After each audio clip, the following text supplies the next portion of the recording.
Olá, queridos irmãos, Deus abençoe a todos, bem-vindos mais uma vez ao nosso canal de estudo da palavra, Vem Pensar TV, e nós estamos dando sequência aqui ao nosso estudo do livro de Daniel, capítulo por capítulo, e estamos hoje entrando no capítulo 10.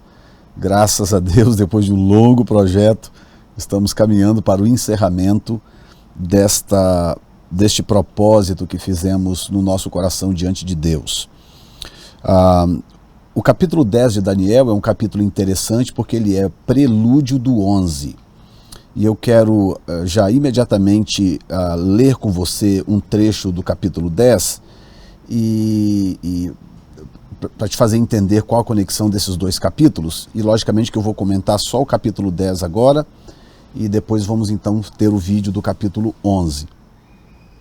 Também eu quero atender a alguns pedidos de pessoas que mandaram e-mails e, enfim, solicitando que eu voltasse a falar um pouco mais sobre a cronologia do livro. De certa forma, foi até uma surpresa para mim saber que essa questão da cronologia do livro é uma novidade para muitas pessoas. Mas, já que nós estamos sempre falando para pessoas que têm um conhecimento vasto e para outras pessoas que têm um conhecimento não tão vasto, então, logicamente, que eu decidi atender esse pedido e comentar um pouco mais extensivamente a respeito da cronologia do livro de Daniel em relação à forma como os capítulos estão montados. Porque, diga-se de passagem, é um dos obstáculos para algumas pessoas entenderem certas profecias. Às vezes ouço por aí pessoas fazendo comentários do livro de Daniel e às vezes eu percebo erros tão simplórios, tão bobos, que poderiam inclusive ser evitados com um conhecimento tão básico como esse, que é a cronologia do livro, que difere da forma como os capítulos estão montados. Tá bom? Então eu quero ir com você no capítulo 10 de Daniel e eu quero já imediatamente abrir com você o capítulo. Hoje eu estou usando uma Bíblia de papel, né, porque eu quero mostrar para você depois um gráfico aqui na tela para você poder acompanhar esta questão da cronologia do livro, ok? Então eu coloco aqui para você na tela, que eu sei que ajuda bastante quando você pode realmente acompanhar a leitura do livro. Então, Daniel capítulo 10. Aqui está para você, ok? Bom, no ano 3º de Dario, rei da Pérsia, foi revelada uma palavra a Daniel, cujo nome se chama Beltesazar, e a palavra é verdadeira e trata de uma guerra, ouça bem, prolongada, tá? Por que é importante esse detalhe do prolongada?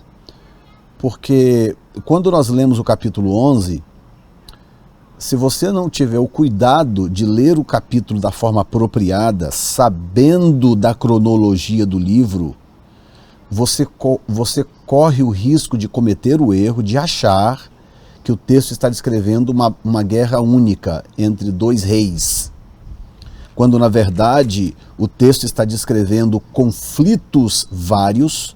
Por isso que o texto diz guerra prolongada, porque isso aconteceu ao longo de décadas.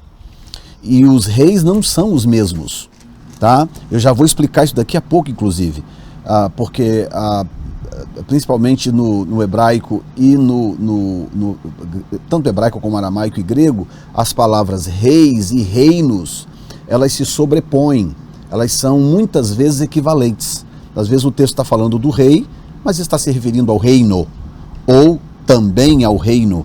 e às vezes o texto está falando do reino, do império, e está se referindo à pessoa, ao governante, ao monarca. Então é muito importante entender isto quando lermos o capítulo 11, principalmente, porque às vezes o capítulo segue numa linha aparentemente linear e dá a impressão que está falando de problemas que aconteceram entre dois reis num período curto de tempo, quando na verdade o que o texto está descrevendo são guerras constantes entre dois reinos. O reino do norte, que era o Império Seleucida, estabelecido por Seleuco, e o reino do sul, no Egito, que era o Império Ptolomaico, estabelecido por Ptolomeu. Muito bem.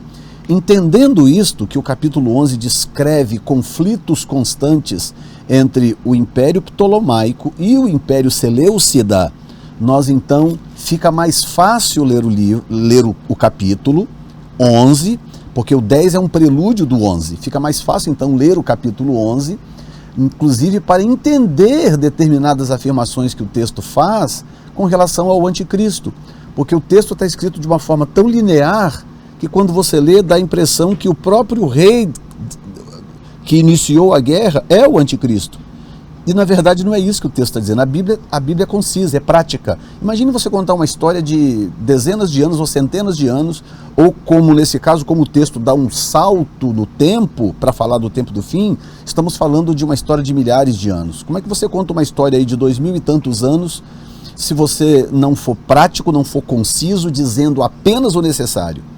Esta é uma das razões do porquê nós definitivamente necessitamos da ajuda do Espírito Santo para entender a Bíblia Sagrada. Porque a Bíblia Sagrada é um livro, uma biblioteca de livros com 66 livros que conta uma história extraordinária de quase 6.000 anos. Tá? E se nós estendermos para o milênio, existem profecias sobre o milênio, poderíamos dizer aí uma história de 7.000 anos. Então como é que você escreve uma história complexa de 7.000 anos dentro de um livro que você pode carregar na mão? O único jeito é sendo sucinto, resumido, dizendo o essencial, sem deixar logicamente de fora aquilo que é necessário para que Deus se faça entender, para que a mensagem divina seja, portanto, entendida. Então, voltando aqui, o texto continua na tela.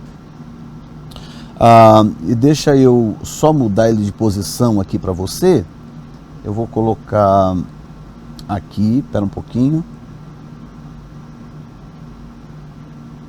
Ok, só para tirar o texto ali debaixo da telinha que aparece a minha imagem. Então vamos lá. No ano terceiro de Ciro, vale a pena também explicar aqui que a forma como rastreamos a cronologia de Daniel é através desse registro dos monarcas. E é maravilhoso que Daniel tenha tido o cuidado de fazer esse registro. Esse é o ano de fulano, esse é o segundo ou terceiro de ciclano. É importante que Daniel tenha feito esse registro, porque é através desse registro dos monarcas que nós então conseguimos colocar o livro em ordem cronológica. Porque o livro foi compilado dentro do cânon veterotestamentário para nos ajudar a entender o seu estilo literário e não a história cronológica. Por isso que ele está fora da ordem cronológica. Mas hoje eu vou mostrar para você como que essa ordem se dá, para você inclusive entender a sequência das visões e a sequência das profecias. Tá bom? Então ele está aqui mais uma vez dando essa contribuição. No ano terceiro de Ciro, rei da Pérsia, foi revelada uma palavra a Daniel, cujo nome se chama Beltesazar. Esse foi o nome dado a Daniel na Babilônia, quando ele chegou. E a palavra é verdadeira e trata de uma guerra prolongada. Não se esqueça disto. E ele entendeu essa palavra, e teve entendimento da visão. Então, agora se nós formos para o capítulo 11, deixa eu ir com você aqui para o capítulo 11. Capítulo 11, aí está. Como é que começa o capítulo 11? Eu, pois, no primeiro ano de Dario Medo, levantei-me para o animar e fortalecer. E agora te declararei a verdade. Eis que ainda 3 reis estarão na Pérsia, e o quarto será acumulado de grandes riquezas, mais do que a todos, e esforçando-se com as suas riquezas, agitará a todos contra o reino da Grécia. Muito bem, outra pausa, antes de voltar para o 10. Eu não sei como grifar para você a importância do que Daniel diz, tanto na abertura do capítulo 10 como na abertura do 11, para nos dirimir, nos ajudar a focar na coisa certa.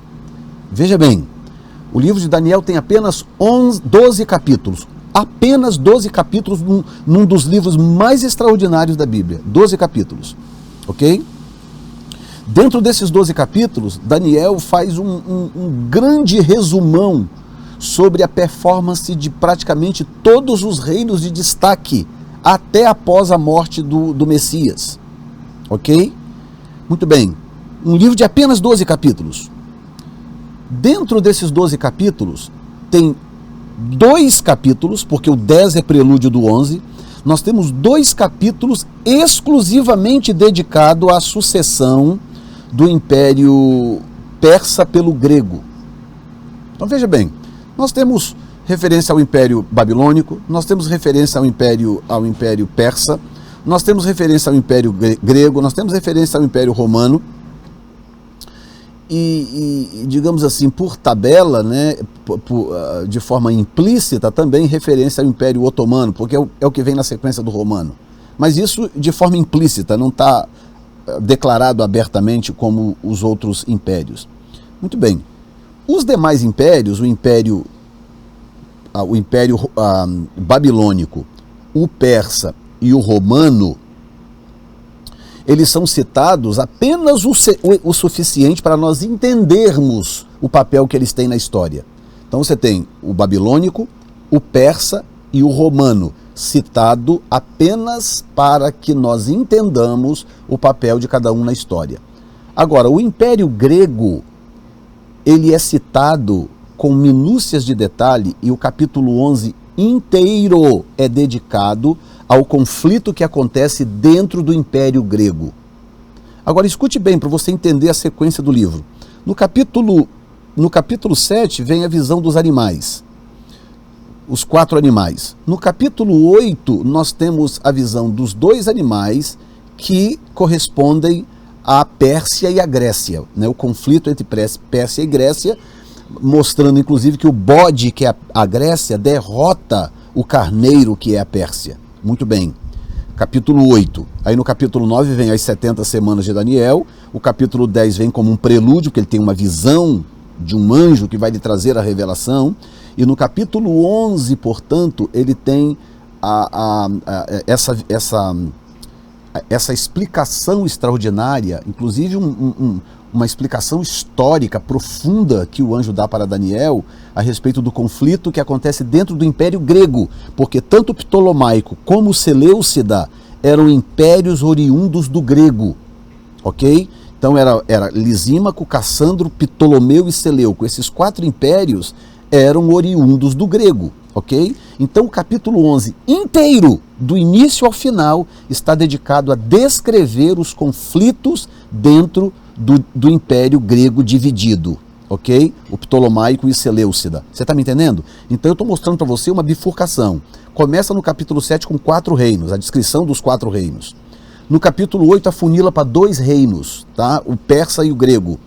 E no capítulo 10 e 11 afunila para um reino, ou seja, o conflito dentro de um reino dividido, que é o grego, ok? Então 4 reinos, 2 reinos, um reino. Por que a Bíblia está afunilando o meu raciocínio para me levar a entender esse conflito dentro do Império Grego? Muito simples. No capítulo 8 do livro de Daniel, eu quero mostrar para você uma coisa muito interessante. Versículo 8 está aí na tela para você, que diz assim: e o bode se engrandeceu, né? Lembra que o bode é a Grécia e o carneiro é a Pérsia. O bode se engrandeceu em grande maneira, mas estando na sua maior força, aquela grande ponta foi quebrada. Que grande ponta é essa? Alexandre o Grande. E subiram no seu lugar 4 também notáveis para os 4 ventos do céu. Quem são essas 4 pontas? Cassandro, Lisímaco, Ptolomeu e Seleuco. Aí o verso 9 diz assim: e de uma delas, preste atenção, verso 9, e de uma delas. de uma dessas quatro. Que quatro? Cassandro, Lisímaco, Ptolomeu e Seleuco. Tá? Só o versículo 9 por si, sozinho, se eu ignorar todo o resto da Bíblia, só o verso 9 do capítulo 8 sozinho desmonta por completo a tese de que o anticristo é o Papa. Destrói a tese por completo, porque o capítulo 8, versículo 9 diz que o futuro anticristo, esse chamado homem do pecado por Paulo, ele sairá de uma das quatro regiões do antigo Império Grego. Tá? Esquece essa Gréciazinha falida de hoje. Estou falando do antigo Império Grego, ok? E de uma delas saiu uma ponta muito pequena, a qual cresceu muito para o meio-dia, e para o Oriente, e para a Terra Formosa, ok? Os adventistas, por exemplo, eles têm que fazer um malabarismo tremendo para pegar o Papa e encaixar ele aqui. Por quê? Porque o Papa surgiu dentro do Império Romano. O Papa é resultado da corrupção do cristianismo, o nascimento da Igreja Católica dentro do Império Romano. E o Império Romano nunca saiu de dentro do grego, nunca. Pode ler qualquer livro de história que você quiser, pode pesquisar aonde você desejar. O Império Romano jamais, sob nenhuma circunstância, é produto do grego, ok? Os quatro impérios que são produtos do Império Grego são Cassandro, Lisímaco, Ptolomeu e Seleuco. Só esses quatro e mais nada. E o verso 9 diz que de uma delas, quer dizer, de uma dessas pontas, de uma dessas quatro áreas, saiu uma ponta muito pequena, a qual cresceu muito para o meio-dia, para o Oriente e para a Terra Formosa. Ok? Sendo assim, aonde que nós chegamos? Nós chegamos, de certa forma, chegamos numa estrada única. Eu ia falar bifurcação, mas na verdade é uma estrada única, porque a Bíblia não nos dá uma segunda opção. Não dá. A Bíblia diz, o Império Grego vai se dividir em quatro, e de uma dessas quatro áreas saiu um chifre muito pequeno, tá? Que cresceu muito para o Oriente, para o meio-dia, para o Oriente e para a Terra Formosa. Ok? Ponto final. Aí quando chega no capítulo 11, vamos de novo lá no capítulo 11, o que nós temos? Capítulo 11. Muito bem. E eu pus o primeiro, pois, no primeiro ano de Dario Medo, levantei-me para o animar e fortalecer, e agora te declararei a verdade. Eis que ainda 3 reis estarão na Pérsia, e o quarto será acumulado de grandes riquezas, mais do que todos. E esforçando-se com as suas riquezas, agitará todos contra o rei da Grécia. Muito bem. Depois se levantará um rei valente que reinará com grande domínio e fará o que lhe aprouver. Esse rei valente é Alexandre o Grande, porque olha bem o verso 4. Mas estando ele em pé, o seu reino será quebrado. Portanto, do verso 3 para frente já é a Grécia. Tá? A Pérsia encerra no 2. Estando ele em pé, o seu reino será quebrado e será repartido para os 4 ventos do céu, mas não para a sua posteridade, nem tampouco segundo o poder com que reinou, porque o seu reino será arrancado e passará a outros. Quem são esses outros? Lisímaco, Cassandro, Ptolomeu e Seleuco. Muito bem. E se fortalecerá o rei do sul. Ok, lembre-se que a palavra rei aqui significa também reino, ok? Então o texto está falando do reino do sul, tá? Porque essa palavra rei também é uma palavra muito eclética. Até mesmo porque os reis daquela época eles iam sucedendo um ao outro e praticamente iam assumindo o nome um do outro. Por exemplo, no Reino do Sul, o Ptolomaico, onde era o Egito, onde Ptolomeu assumiu, só reis com o nome de Ptolomeu nós tivemos 15. Tivemos 15 reis no sul, no Egito, com o nome de Ptolomeu. Ptolomeu I, Ptolomeu II, Ptolomeu III, Ptolomeu não sei lá. Então é realmente impressionante. Cleópatra, nós tivemos 2 rainhas chamadas Cleópatra no Reino do Sul, e por aí vai. Então, nós não podemos tomar a expressão rei aqui como se fosse um indivíduo, uma pessoa, e lendo o texto inteiro como se o texto estivesse falando de 2 reis, um no norte e outro no sul, brigando entre si. Não é isso que o texto está dizendo, portanto, temos que ter cuidado, tá? Então diz que se fortalecerá o rei do sul, e um de seus príncipes Veja bem, aqui está a própria prova textual. Quando ele diz o rei do sul e um de seus príncipes, o rei, ele se refere ao reino, e um de seus príncipes refere-se a um dos governantes desse reino, tá? E um de seus príncipes, e esse se fortalecerá mais do que ele e reinará, e domínio grande será o seu domínio. Mas ao cabo de anos, tá vendo que a coisa está correndo, eles se alinharão, e a filha do rei do sul virá ao rei do norte para fazer um tratado, mas não conservará a força do seu braço, nem ele permitirá, nem o seu braço, porque ela será entregue, e os que a tiverem trazido, e seu pai, e o que a fortalecia naqueles tempos, etc, etc. Muito bem, então eu não vou continuar lendo, porque não é o capítulo 11 que eu vou falar agora, que eu estou ensinando agora. O que eu estou mostrando para você é que a Bíblia está nos ajudando a não errar. A Bíblia começa em 4 reinos, no capítulo 4, vem afunilando e morre na Grécia. E gasta o capítulo 11 inteiro falando da Grécia, do conflito entre os impérios que saíram do grego. Tá? E por que a Bíblia está fazendo isso? Porque no capítulo 8, versículo 9, o texto diz claramente que é de lá que sai o anticristo. O anticristo sai de uma dessas 4 regiões, que hoje seria nada mais, nada menos do que a Grécia, Turquia, a Síria, Iraque e Líbano e Egito. Tá? Então, de novo, no sul, Egito, ao norte, Iraque, Síria e Líbano, e depois nós temos já na portinha da Europa, e entrando dentro da Europa, nós temos a Turquia e Grécia e Macedônia. Essa é a região do antigo Império Grego. Então o anticristo tem que surgir daí. Ele tem que sair daí. Senão a Bíblia estaria errada.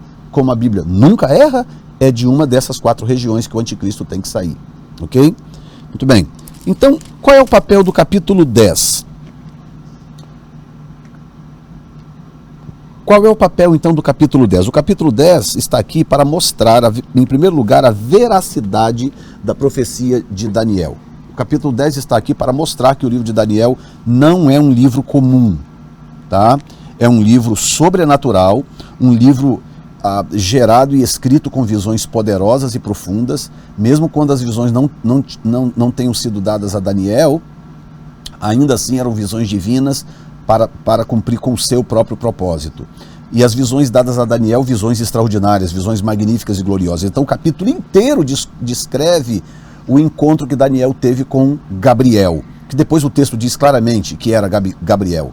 No início o texto não descreve, mas depois diz claramente que era Gabriel. Gabriel aparece, e ele aparece depois acompanhado do próprio Senhor, porque aparece um homem vestido de linho, que os teólogos acreditam ser o Senhor, e esse homem vestido de linho, sendo o Senhor, é quem dá a Gabriel a autoridade para fazer o que faz, para transmitir as mensagens que transmite, para guerrear e enfrentar os principados que se lhe opõem. Ok? Sendo assim, o texto fala primeiro do 3º ano de Ciro, fala dessa guerra prolongada, e aí começa a mostrar esse jejum de Daniel, o famoso jejum de Daniel, que intriga, né, as pessoas até hoje. Quantas pessoas aí tentando fazer o jejum de Daniel, fazendo o jejum de Daniel, apesar de que tem aí várias versões do chamado jejum de Daniel, e honestamente não faz diferença qual é a versão do jejum de Daniel. Se você já fez, quer fazer, vai fazer, não importa. O importante para Deus é que você jejue, que você busque Ele de coração, tá? Se você está fazendo o jejum de Daniel rigorosamente como Daniel fez, isso aí não importa, tá? O que importa para Deus é a devoção sincera e direta do seu coração e o seu quebrantamento de alma. Então, ele traz este relato do jejum de Daniel. Naqueles dias eu, Daniel, estive triste por 3 semanas completas, 21 dias. Manjar desejável não comi, nem carne nem vinho entraram na minha boca, nem me ungi com unguento, até que cumpriram as 3 semanas. E no dia 24 do 1º mês, eu estava à borda do grande rio Hidekel, levantei os meus olhos e olhei e vi um homem vestido de linho, e os seus lombos cingidos com ouro fino de Ufaz, e o seu corpo era como turquesa, e o seu rosto parecia um relâmpago, e os seus olhos como tochas de fogo. Deixa eu colocar para você o texto aqui, porque o texto é muito bonito, vale a pena você acompanhar. Capítulo 10, e eu já estou no versículo 6. Tá? Muito bem. E o seu corpo era como turquesa, e o seu rosto parecia um relâmpago, e os seus olhos como tochas de fogo, e os seus braços e os seus pés como cor de bronze assal calado, e a voz das suas palavras como a voz de uma multidão. E só eu, Daniel, vi aquela visão. Os homens que estavam comigo não viram. Não obstante, caiu sobre eles um grande temor e fugiram escondendo-se. Fiquei, pois, eu só e vi esta grande visão, e não ficou força em mim, e transmudou-se em mim a minha formosura em desmaio, e não retive força alguma. Contudo, ouvi a voz das suas palavras, e ouvindo a voz das suas palavras, eu caí com o meu rosto em terra, profundamente adormecido. Então, em primeiro lugar, ele traz aqui o poder desta visão, mostrando o que é realmente ter um encontro com o anjo do Senhor em glória, né? E eu acredito que há várias formas de se ter visões de anjos, né? Eu já ouvi alguém dizendo, tem gente por aí que diz que viu anjo, não sei o que lá e tal. Se tivesse visto, não estaria rindo, não sei, se tivesse visto, não estaria em pé, não sei o que lá. Eu concordo em parte, porque o que acontece é que nós não podemos medir uma experiência pela outra, não é? Não podemos medir uma experiência pela outra. Na verdade, é que as experiências são diferentes. Por exemplo, Pedro viu um anjo que o tirou da prisão, Pedro viu e não caiu, não desmaiou, não teve o choque que teve Daniel, por exemplo, não é? João viu um anjo, caminhou com um anjo, falou com um anjo, e no entanto não teve o mesmo impacto de Daniel, porque foram visões diferentes. Então é diferente quando você tem uma visão, por exemplo, de um anjo em glória, em toda a sua glória. Quando isso acontece, realmente o impacto é muito grande, a pessoa realmente desmaia, cai, chora, morre, ou seja lá o que for. Mas existem outras formas de se ter visões de Deus, então nós temos que ter muito cuidado em julgar a experiência alheia, até mesmo porque nós não estamos aqui para, né, julgar a experiência de ninguém. Se uma pessoa diz para mim, eu vi um anjo, ok, eu respeito, que bom que você viu um anjo tremendo, espero que essa experiência tenha mudado a sua vida, mas quem sou eu para dizer, você viu ou você não viu? Não é? Isso serve para qualquer tipo de experiência que uma pessoa diz. O que importa é o que diz a Bíblia, pelos seus frutos os conhecereis. Então, se uma pessoa teve uma experiência com Deus, teve uma experiência angelical, seja lá o que for, o que vai me dizer que aquela pessoa realmente teve uma experiência marcante com Deus são os frutos que ela vai gerar, os frutos que ela vai produzir. Então ele continua descrevendo. No verso 11 diz, e me disse, Daniel, homem muito desejado, está atento às palavras que te vou dizer, e levanta-te sobre os teus pés, porque eis que te sou enviado. E falando ele comigo estas palavras, eu estava tremendo. Então você vai ver que Daniel tem dificuldade de se levantar, ele está realmente ferido com a presença da glória de Deus, é realmente algo muito, muito intenso. E aí o anjo diz uma coisa no verso 13, ele diz que ele foi enviado, no verso 12, no verso 13 diz, mas o príncipe, agora veja bem, mas o príncipe do reino da Pérsia se pôs defronte de mim 21 dias. E eis que Miguel, um dos primeiros príncipes, é um dos textos usados pelos teólogos para mostrar que Miguel não é o único arcanjo, tá? Veio para ajudar-me, e eu fiquei ali com os reis da Pérsia.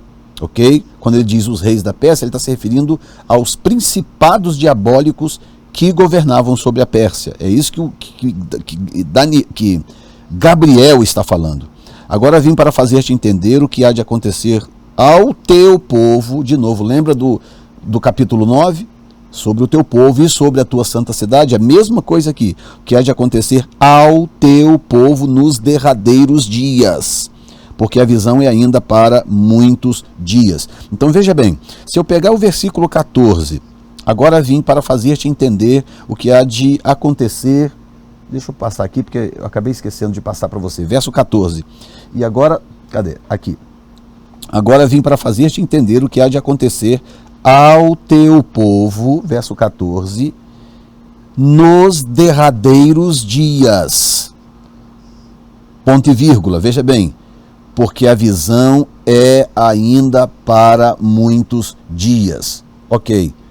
Se o anjo quer falar do que vai acontecer ao povo de Daniel nos derradeiros dias, dizendo que a visão ainda é para muitos dias, por que ele começa mostrando a visão a partir do conflito com a Pérsia e a Grécia, e depois os conflitos entre os reis gregos? já que a visão é para os derradeiros dias, porque a coisa está lá na frente, por que que o anjo começa lá atrás, lá na Pérsia e na Grécia, depois com Ptolomeu e Seleu, que vai contando a história inteira? Por quê? É isso que eu gostaria muito de te ajudar a entender, porque isso se chama coerência textual, coerência bíblica. Porque o anjo podia muito bem chegar para Daniel e falar assim, olha, no final dos tempos aparecerá um rei assim, assim, assim, que fará isso, que fará uma aliança com um tempo, dois tempos, metade de um tempo, blá, blá, blá, quebrará a aliança da metade. O anjo poderia falar tudo isso, mas aí como que eu e você hoje conseguiríamos entender a sequência dos fatos? Porque se o texto é tão claro, na minha opinião, tão claro no sentido de afunilar a revelação, a partir desde o 7, 8, 9, 10 e 11, para afunilar dentro da Grécia, se o texto é tão claro e tão preciso a esse ponto, e as pessoas ainda fazem uma tremenda confusão, imagine se o anjo tivesse dito apenas o que ia acontecer no tempo do fim. Aí você imagina, aí meu irmão, aí nós teríamos aí 350 novas doutrinas escatológicas. Porque o que eu entendo é que boa parte da confusão escatológica que nós temos hoje, essa história de que o Papa é o anticristo, não sei o que lá, e que as 2.300 tardes e manhãs é para 1.800 e não sei quanto, essas bobagens que você ouve por aí, elas existem por falta de estudo apropriado da palavra. Tá? Então o indivíduo estuda a Bíblia, mas estuda a Bíblia acompanhando o livro do fulano ou o livro do ciclano. É diferente quando você estuda o livro do fulano acompanhando na Bíblia, ou seja, a Bíblia é a referência. Agora, quando você estuda a Bíblia, já com o estudo bíblico pronto de alguém para fazer você raciocinar como ele raciocina, aí você vai ser desviado do propósito de qualquer maneira. Ao invés de entender o que o texto está dizendo, você vai entender o que a pessoa quer dizer e o que a pessoa quer que você entenda. Tá? Essa é a grande diferença de, por exemplo, estudos como este, onde eu chamo você para o texto, para raciocinar o texto, e quem sabe até chegar a uma conclusão diferente da minha. Não vai me aborrecer em nada se você chegar a uma conclusão diferente da minha. Mas eu estou mostrando a você com toda a pureza, com toda a sinceridade, como que eu cheguei nesta conclusão. Mostrando para você entroncamentos fortes e poderosos do texto. Ok? Para mim, isso é extremamente importante. Então, a coisa é para os derradeiros dias. Então, versículo 14, né? Agora vim para fazer-te entender o que há de acontecer ao teu povo nos derradeiros dias, porque a visão é ainda para muitos dias. Olha o verso 15. E falando ele comigo essas palavras, baixei o meu rosto e emudeci. E eis que uma, como semelhança dos filhos dos homens, me tocou os lábios. Então abri a minha boca e falei e disse àquele que estava diante de mim: Senhor meu, por causa da visão, sobrevieram-me, verso 16, por causa da visão sobrevieram-me dores e não me ficou força alguma. Como, pois, pode o servo deste meu senhor falar com aquele meu senhor? Porque quanto a mim, desde agora não resta força em mim e não ficou em mim fôlego. E uma como semelhança de um homem me tocou outra vez e me confortou e disse: não temas, homem muito desejado, Pai seja contigo, anima-te,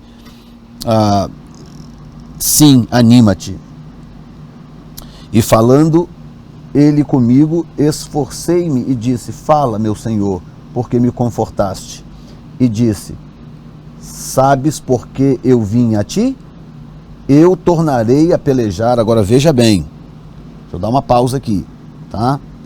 Que é importante você entender agora o que o anjo vai dizer, tá? Antes de qualquer coisa, eu quero te mostrar de novo no versículo 13. Então para o 20 aí um pouquinho, tá?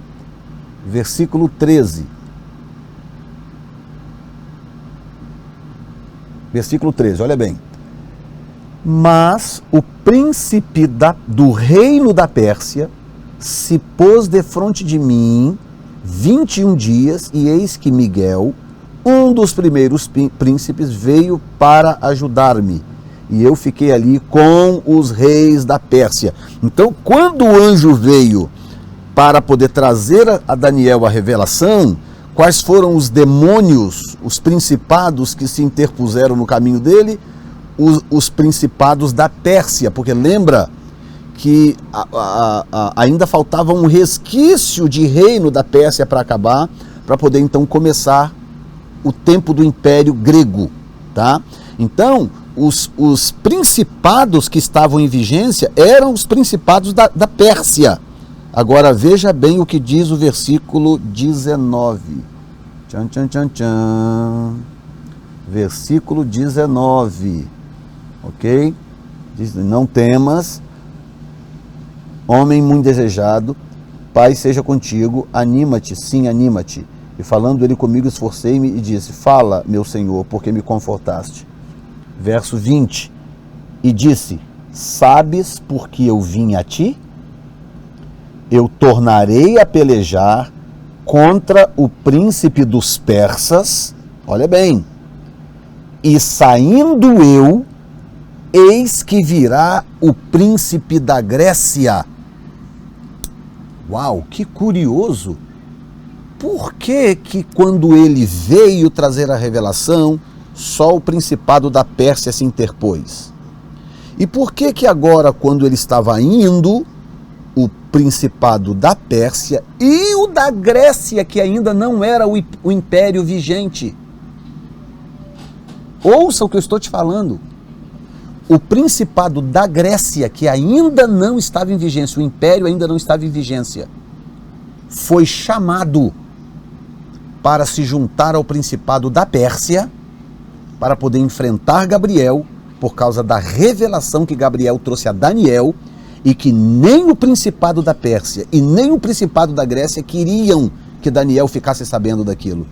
Porque se Daniel ficasse sabendo, o que ele ia fazer? Ia escrever. E se ele escrevesse, o que aconteceria? Eu e você ficaríamos sabendo de que há uma trama diabólica, e que essa trama diabólica tem a ver com o território da Grécia, a ponto do próprio principado da Grécia. Você é o único lugar na Bíblia que você encontra o principado de um império que ainda viria se juntando ao principado de um império que estava para sair, para lutarem em prol de um único propósito.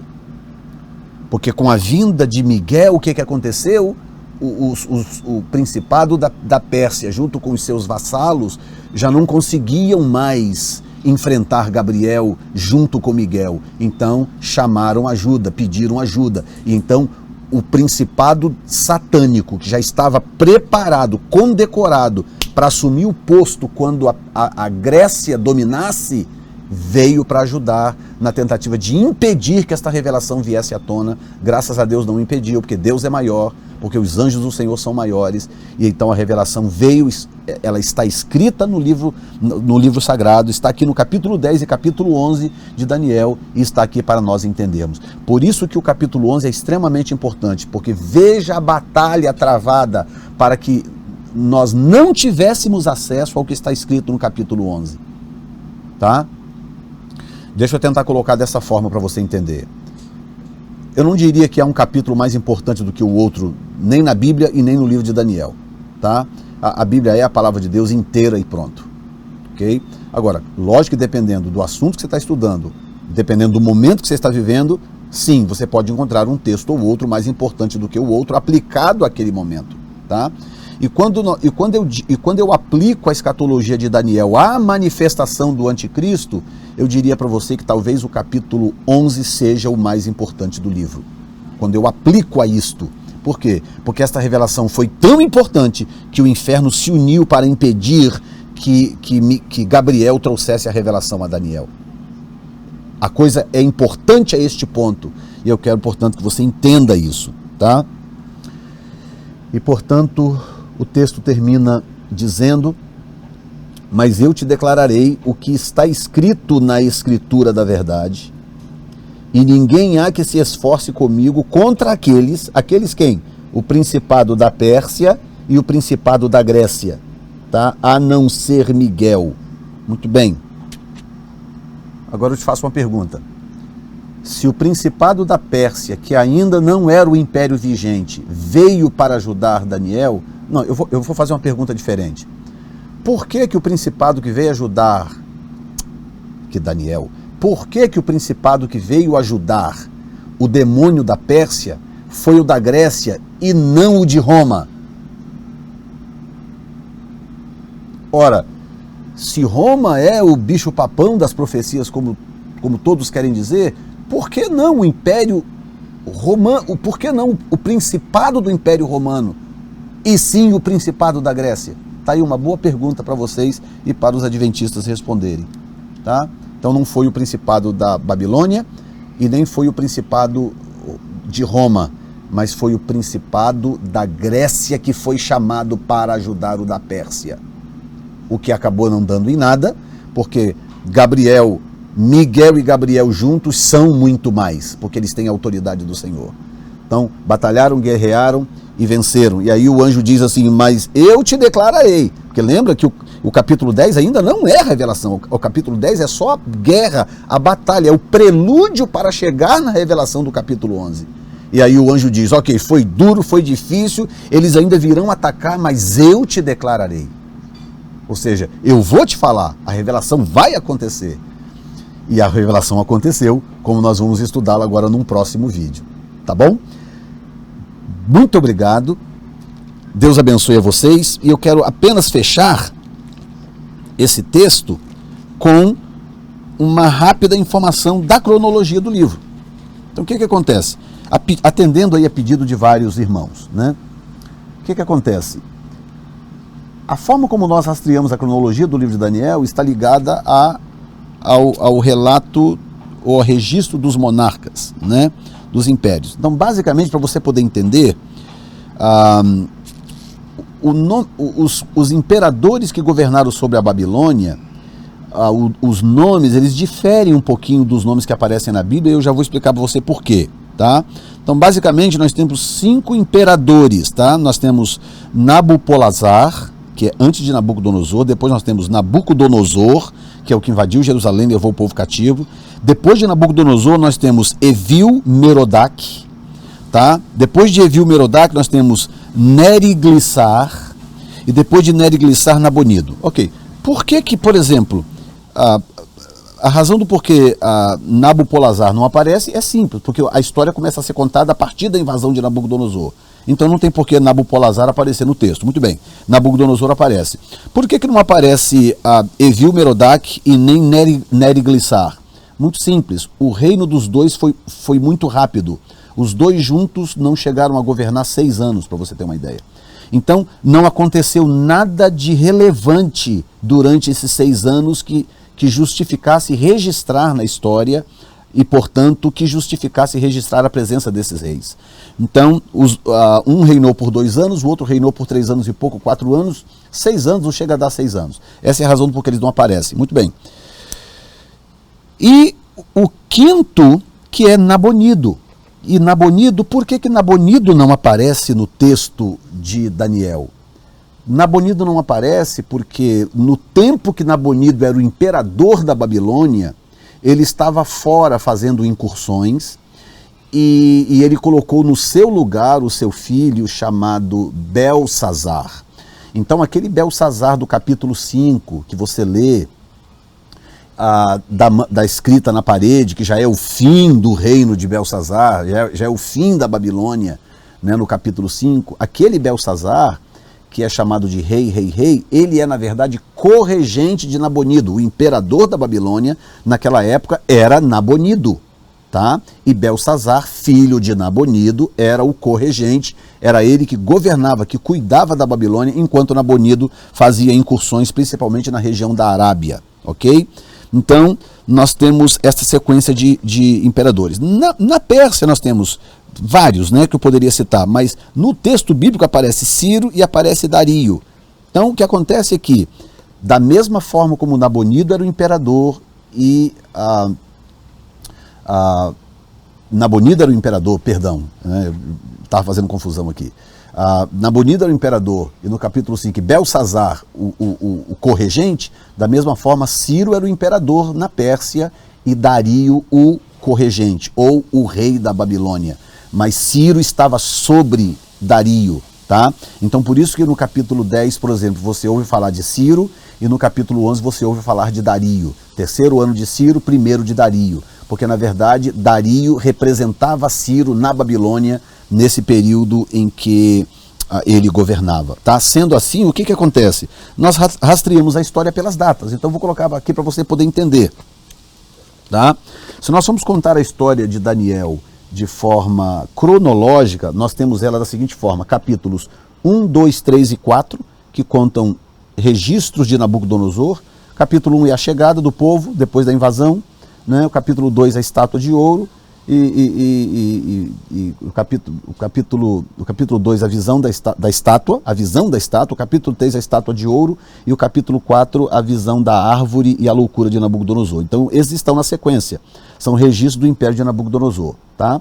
Depois, na sequência, o que acontece? Não cita nem um dos dois que eu acabei citando para você, que não deixaram registro, nem Evil Merodach e nem Neriglissar, eles não aparecem. Qual é o próximo na sequência? Belsazar, que era corregente de Nabonido. Sendo assim, nós temos no capítulo 7 o primeiro ano de Belsazar, no capítulo 8 o terceiro ano de Belsazar e no capítulo 5 o último ano de Belsazar.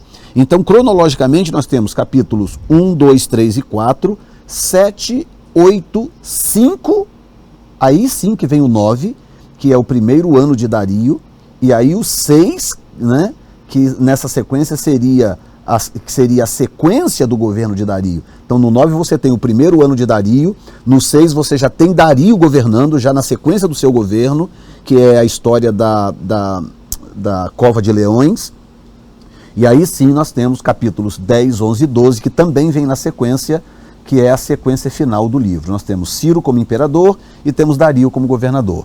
Então, se você quiser pesquisar depois, para você entender melhor essa questão da cronologia, nós temos capítulos 1, 2, 3 e 4 na sequência.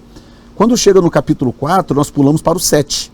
7, 8, aí vem na sequência 7 e 8, depois 5, que é o último ano de Belsazar, e aí sim o 9 e aí o 6. Tá? Então seria 7, 8, 5, 9, 6, e aí depois volta de novo para a ordem com 10, 11 e 12. Essa é a cronologia e história do livro, tá bom? Você pode ler do jeito que está na Bíblia, ou pode ler também da forma que eu estou te falando, para você poder entender, inclusive, a sequência das visões. Que visão veio quando?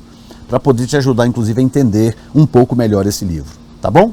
Bom, eu espero ter te abençoado. O meu desejo aqui é trazer realmente uma contribuição de tal forma que você possa, como é que eu diria, você possa se tornar um apologeta das Escrituras, né? Quem sabe você pode ajudar tantas pessoas com esta apologia, né? E que Deus possa te abençoar ricamente, ricamente. Obrigado pelo seu apoio a este canal. Que Deus te abençoe no nome de Jesus. Amém.